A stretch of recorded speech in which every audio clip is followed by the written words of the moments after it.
Okay guys, so in today's video we are looking at random exam style questions for the GCSE maths syllabus, okay, and it's appropriate for the crossover topics for the foundation tier and for the higher tier.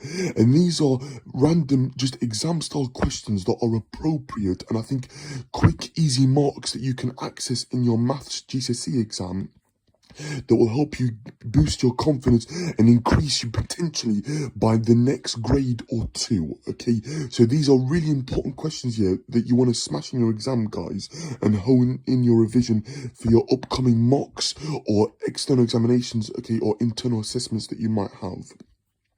Okay, so first question, guys. Okay, so a half times 4/5. So multiplying fractions this is.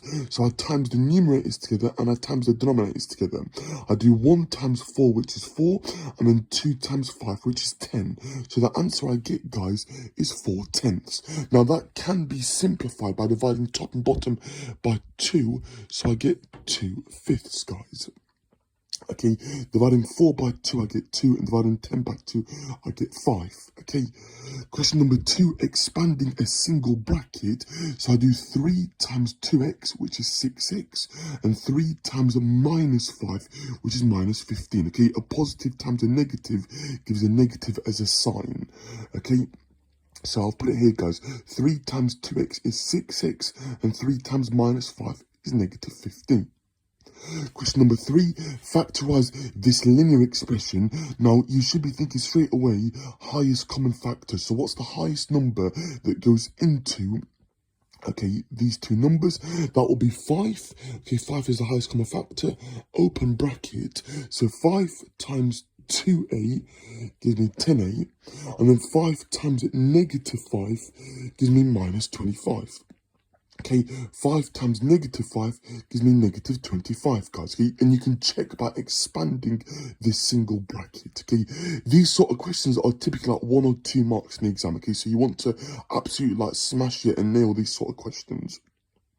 The next one is expanding a double bracket, sorry. So I do x times x, which is x squared. Then I do x times a 5, which is going to be minus 5x. Then I do 1 times x, which goes to plus x, and then 1 times minus 5, which is minus 5. Okay, so that's 1 mark there, guys. Simplifying, so it will always say expand and simplify.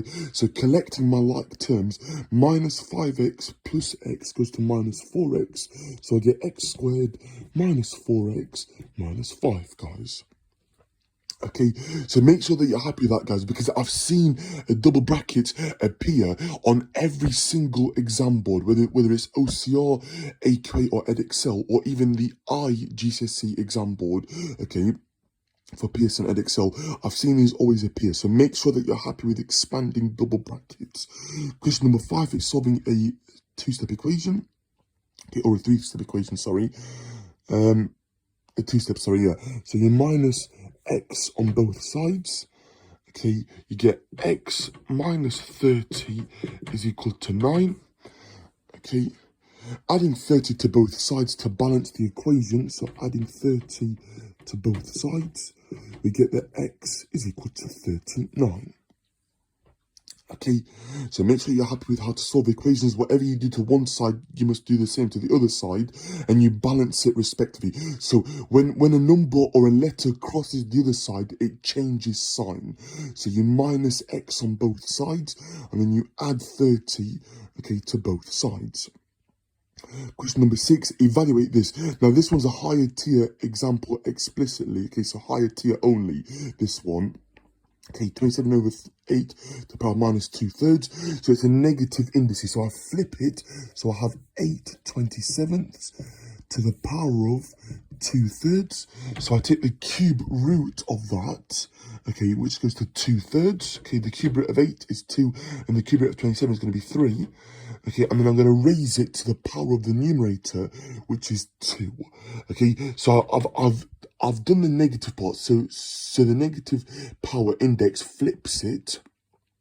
I then took the cube root. Okay, so 8 27th to the power of 2/3 means the cube root of 8/27ths, which is the cube root of 8 over the cube root of 27, which goes to 2 over 3, and then I raise it to the power of 2, so I'm squaring it. 2 squared is 4, and 3 squared is 9. So your final answer is just 4/9.